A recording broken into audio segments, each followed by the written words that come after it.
বিসমিল্লাহির রহমানির রহিম। আমি নাক কান গলা বিশেষজ্ঞ সার্জন প্রফেসর ডক্টর জহির আল আমিন। তো কথাটা হলো কি, ঠান্ডার সময় আমাদের নাক বন্ধ হয়ে যায়, এটা সত্যি কথা। অনেক সময় দেখা যায় একটা নাক বন্ধ হচ্ছে, অনেক সময় দেখা যায় দুইটা নাকই বন্ধ হয়ে যায়, অথবা এক সময় দেখা যায় এই নাক বন্ধ হচ্ছে, আবার ওই নাক বন্ধ হচ্ছে, অল্টারনেট হচ্ছে।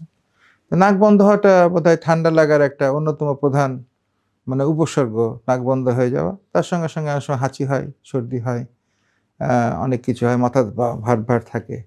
তো আমরা করি কি, আমরা একটা ভুল, আমাদের মন আছে কি নাকটাকে বোধহয় জোরে করে ঝাড়লেই বোধহয় নাক খুলে যাবে, কিন্তু এটা আসলেই সম্ভব না। যত জোরেই ঝাড়েন না কেন, আপনার নাক খুলবে না। কাজেই নাক ঝাড়ার প্রবণতা বাদ দিয়ে বরঞ্চ আপনি যদি মনে করেন দৌড় দেন, জোরে হাঁটাহাঁটি করেন, দেখবেন নাক খুলে গেছে। এটা ফিজিওলজিক্যাল, এটার মধ্যে সায়েন্স জড়িত আছে। জোর করে নাক ঝাড়লে একটা কাজই হবে, নাকের ক্ষতি হবে, তো লাভ হবে না।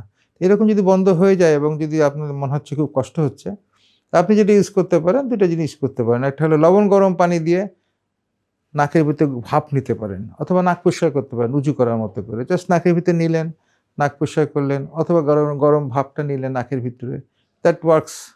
আমরা শর্ট টাইমের জন্য মেন্থল জাতীয় জিনিসপত্র নাকের সামনে ধরতে পারি বা নাকের ভিতরে দিতে পারি। এটাও করবে, কিন্তু শর্ট টাইম, বেশিক্ষণ না। কিন্তু লবণ গরম পানি বা নাক জলীয় বাষ্প, এটা কিন্তু আপনি রেগুলার বেসিসে করতে পারেন। থার্ড যেটা আমাদের করা উচিত, সেটা হলো আমাদের এই অ্যান্টাজল জাতীয় নাকের ড্রপ, ন্যাজাল ডিকনজেস্ট্যান্ট। এটা আমরা শর্ট টাইমের জন্য ৫-৭ দিনের জন্য বা ২-৩ দিনের জন্য ইউজ করতে পারি। এটা করলে নাক খুলে যাবে। আর চতুর্থ যেটা হলো, সেটা হলো আমরা অ্যান্টিহিস্টামিন জাতীয় খাবার ইউজ করতে পারি, ট্যাবলেট।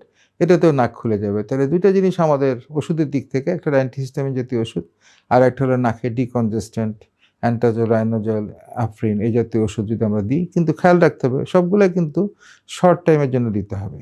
আর অবশ্যই ঠান্ডা লাগলে ঠান্ডা থেকে অ্যাভয়েড করতে হবে।